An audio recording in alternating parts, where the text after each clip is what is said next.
हसन अयूब साहब, आपके एक दोस्त हैं, गालिबन इस्लामाबाद में ही होते हैं, और ये राय साकिब साहब के भी बड़े अच्छे दोस्त हैं।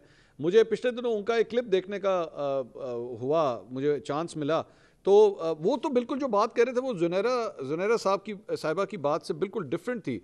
वो कह रहे थे कि खान साहब इस वक्त अपनी मर्जी से जेल में हैं, और वो अपनी मर्जी से इसलिए जेल में हैं क्योंकि उनको बहुत फ़ायदा हो रहा है इस चीज़ का, और इससे पॉलिटिकल एडवांटेज बहुत मिल रहा है। तो सर, इससे पॉलिटिकल एडवांटेज नहीं मिल रहा है? मतलब खान साहब अपनी मर्जी से नहीं है, मतलब वो मुझे ये इंप्रेशन आया था गुफ्तगू से कि खान साहब जब चाहे क्लिक करके जो है वो जेल का दरवाज़ा खोलेंगे and he will start walking out. Hasan साहब देखिए मंसूर साहब, प्रॉब्लम ये है कि हमारे कुछ सहाफ़ी दोस्तों ने, चाहे वो वीलॉग्स कर रहे हैं या आई डोंट नो अपने ट्विटर के ऊपर, अगर आपको याद होगा जब वो प्राइम मिनिस्टर भी थे तो कहते थे कि इमरान खान का एक और बड़ा इकदाम, इमरान खान डट गए, इमरान खान ने ये कर दिया, सरप्राइज दे दिया कर दिया। अभी जब से वो गिरफ्तार हैं, हाँ जी, अब जब से वो गिरफ्तार हैं तो वो कह रहे हैं कि इमरान खान अपनी मर्जी से है, वो डील नहीं कर रहा, वो खड़ा हो गया है, वो जेल में अंदर रह कर भी जो है वो उस दिन को हरा दिया। खुदा का वास्ता है यार, मतलब देखिए अपने व्यूज़ के चक्कर में यानी उन्होंने पूरी की पूरी अपने जो जितने भी पीटीआई के फॉलोअर्स हैं उनको भी गुमराह कर रहे हैं।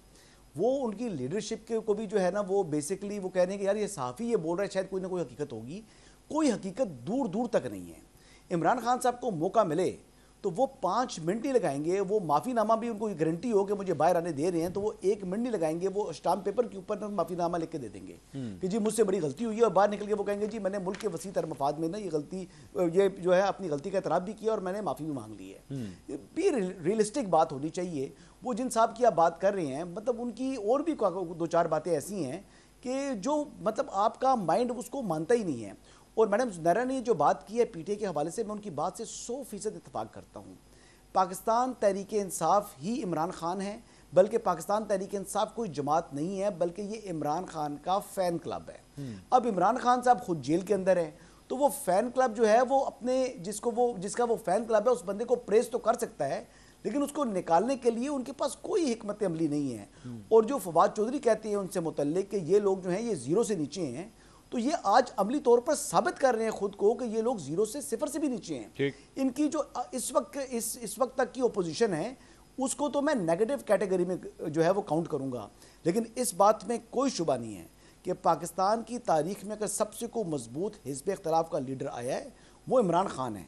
और इस बात में भी कोई शुबा नहीं है कि पाकिस्तान की तारीख में कुछ सबसे नालायक प्राइम मिनिस्टर आया तो वो भी इमरान खान साहब हैं। कि एडमिनिस्ट्रेशन उनको आती नहीं थी, वो 11 साढ़े 11 बजे जाते थे, बल्कि 12 बजे पहुंचते थे, हेलीकॉप्टर के ऊपर जाते थे जो है वो प्राइम मिनिस्टर हाउस, और वापस 5 बजे वापस वो बनी गाला पहुंच चुके होते थे। ठीक, तो ये इमरान खान साहब की जो है ना टोटल सियासत है। अगर अपोजिशन करे, उनको देखें बतौर अपोजिशन लीडर, तो उनको जब इस्टेब्लिशमेंट की सपोर्ट भी थी या बाद में जनरल फैज़ की बेसिकली कहने के ऊपर 73 जलसे किए उन्होंने, यानी 1 साल के अंदर में से 73 जलसे वो कर गए। इमरान खान साहब ने लोगों को भी जिस तरीके से किया, एक ही क्राउड लेकर पेशावर से वहां पर जो केपी कैसे पहुंचते थे हर शहर के अंदर, तो उन्होंने किया ना, करके दिखाया। फिर आगे से उनकी जो सोशल मीडिया टीम है वो जनाब 50 को जो है वो 500 करके दिखाती रही, और उन्होंने अपनी एक अक्स रखा पॉपुलैरिटी का।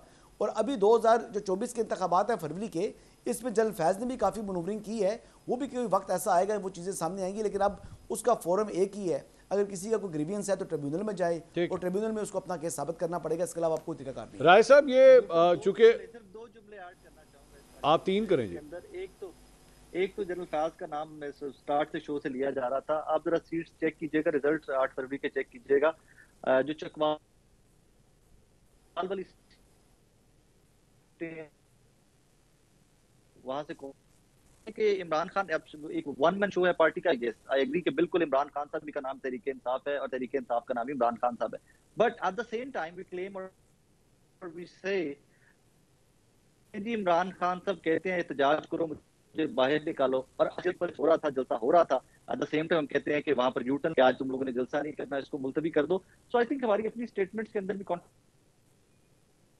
आती है, बट आई थिंक उसी को वो कैश आउट किया जाता है कि चले जिस तरह चीजें डेवलप हो रही हैं उनको उसी तरह पिक्चर दिखा दी जाए, शेप अप कर दिया जाए। तो इसमें हमारी अपनी स्टेटमेंट्स के अंदर भी काफी जगहों पे कॉन्ट्रडिक्शन है कि वही इमरान खान है कहते हैं कि निकालने के लिए जलसा करो, पूरे पाकिस्तान में जलसे जुलूस होने चाहिए, और वही इमरान खान है कि वो कहते हैं कि तरनौल वाला जलसा जो है उसको पोस्टपोन कर दो, मुझे हालात कुछ अच्छे नजर नहीं आ रहे, कुछ गलत ना हो जाए, तो लिहाजा यहाँ पर इसको पोस्टपोन किया जाना चाहिए। नहीं तो राय साहब, अच्छा किया आपने पिन पॉइंट किया। सो मैं ये एक राय ये मैं सुन रहा था, एंड जाहिर बात है, ये ज़्यादा प्रो पीटीआई जर्नलिस्ट जो हैं वो ये राय रखते थे कि जी खान साहब ने जो है वो ही सेव द डे, कोई बड़ा क्लैश होने से जो है वो बचा लिया गया है और जिसकी वजह से सब कुछ किया गया है। आप भी इसी नोशन पे बिलीव करते हैं कि एक्चुअली खान साहब has become a saviour of today? नहीं, आई डोंट नो, मुझे जब तक इसके कॉन्क्रीट नहीं मिलता कुछ के हुआ क्या actually, and I am working on that, bye tonight I will find out, तब तक मैं इसके ऊपर कमेंट भी नहीं करूंगा। बट यस, एक चीज फैक्ट है कि तहरीके इंसाफ का जलसा मुल्क के किसी भी शहर में हो, जिस हद तक क्रैकडाउन होता है, जिस हद तक पुलिस एक्टिव होती है, वहां पर कोई भी होगा, उसकी बड़ा सिंपल है मंसूर साहब, कौन है जो डंडे खाए आके डेली, कौन है जो आकर डेली थप्पड़ खाए, कौन है जो डेली गिरफ्तारियां दे, और ये फिर रूटीन बेस पे हो कि हर हफ्ते जहां पे जलसा होगा, जहां पे जलसे की होगी उससे पहले स्टार्ट हो जाएगा। तरनौल में रात का स्टार्ट हो गया हुआ था, तरनौल में इससे पहले कॉल आई थी तब भी स्टार्ट हो गया हुआ था। सो आई थिंक बाकी फॉलोअर जो है उसका, जो पाकिस्तान तहरीक इंसाफ का राय साहब वोटर है, मुझे आप लीडरशिप राय साहब ये बताइए, वो एक डिमांड ये है कि एक डिमांड थी कि हमने आपको वोट दिया था इमरान खान को बाहर निकालने के लिए, एंड ऑफ द स्टोरी। राय साहब सुनना ही पसंद नहीं करते कुछ। मेरा यही सवाल है ना, मेरा आप देखें, मैं इसको 1 मिनट के लिए जरा टाइमलाइन के साथ चलते हैं ना। कल 5:15 बजे एनओसी कैंसिल होता है, रात को 5:15 से लेकर रात 12, 1, 2 बजे तक हमें हर टेलीविजन चैनल पे पाकिस्तान तहरीक इंसाफ के तमाम रहनुमा ये कह रहे हैं जलसा तो होगा, डंके की चोट पे होगा, एनओसी देते हैं या नहीं देते, हर सूरत होगा। लेकिन उस सारी चीज़ के अंदर, हमने कल भी ये प्रोग्राम किया, उस सारी चीज़ के अंदर एक एलिमेंट मिसिंग था, और वो मिसिंग ये था कि तरनौल पे जहाँ पे ये जलसा होना है वहाँ पे ना कुर्सी, ना टेंट, ना डीजे, ना लाइटें, आपने जो इंतजाम करने होते हैं किसी जलसे के लिए, कोई एक चीज़ तो लगी हो। आपने देखा, did you visit that spot? क्योंकि हमने जो वहां से वीडियोस मंगवाई वहां पे तो कुछ भी नहीं, वहां पे ग्राउंड में सिर्फ पानी था। तो इसका, और वहां पे लोगों ने कल रात को इस बात के शक का इजहार शुरू कर दिया था कि इनका इरादा नहीं लगता जलसा करने का। जी हसन साहब, आप कमेंट कीजिए इस पे। जी, मैं उस तरनौल के बड़ा करीब रहता हूँ जी, वो वहाँ पर जो पॉपुलेशन होता भी मैंने देखा है। ये कोई ऐसा इलाका नहीं है जहाँ पर फसलें हैं, कोई ऐसी चीज़ है, बड़े बड़े प्लाजे बने हुए हैं, बड़ी बड़ी हैवी मशीनरी के वहाँ पर जो है वो लोग बैठे हुए हैं, बहुत सी चीज़ों के होलसेल के गोदाम वहाँ पर मौजूद हैं। बस छोड़ दें, ये बातें नहीं है, बिल्कुल फुली पॉपुलेटेड एरिया है, ज़्यादा हमारे पठान और कुछ अफ़गानी भी वहाँ पर रहते हैं, क्राइम उस एरिया में खासा ज़्यादा है। हर कुछ से बाद जो है वो rangers crime and com operation वहाँ पर हो रहा होता है। ये तो खाली बातें कर रहे हैं ना कि वहाँ पर फंसते हैं, मैं तो लिव दे रहा, आपको बता रहा हूँ। दूसरी बात कह रहे थे कि जी कौन वहाँ पर जलसा कर सकता है जिसके ऊपर ये चीज़ें हों, तो मैं आपको बताऊँ कि मौलाना फजल रहमान जलसा कर सकते हैं जहाँ चाहें, जिस शहर में चाहें, हर किस्म के क्रैकडाउन के बावजूद वो जितना बड़ा नंबर लेकर आना चाहें वो वहाँ पर लाकर खड़ा कर सकते हैं। ये है मौलाना फजल रहमान। ये पावर नहीं है इमरान खान के पास, ये ग्राउंड रियलिटी है। मौलाना फजल रहमान के पास जो स्ट्रीट पावर है वो नहीं है पीटीआई के पास, या मुस्लिम लीग नवाज के पास, या पीपल्स पार्टी के पास। ये उनके पास क्रेडिट है। ये बात मैं मानता हूं कि जो कौमी असेंबली में, सूबाई असेंबली में उनके पास इतनी नशिस्तें नहीं है, लेकिन ऑन स्ट्रीट उनका कोई कंपैरिजन नहीं है। वो बात से मैं इख्तलाफ कर रहा हूं जी राय साहब की।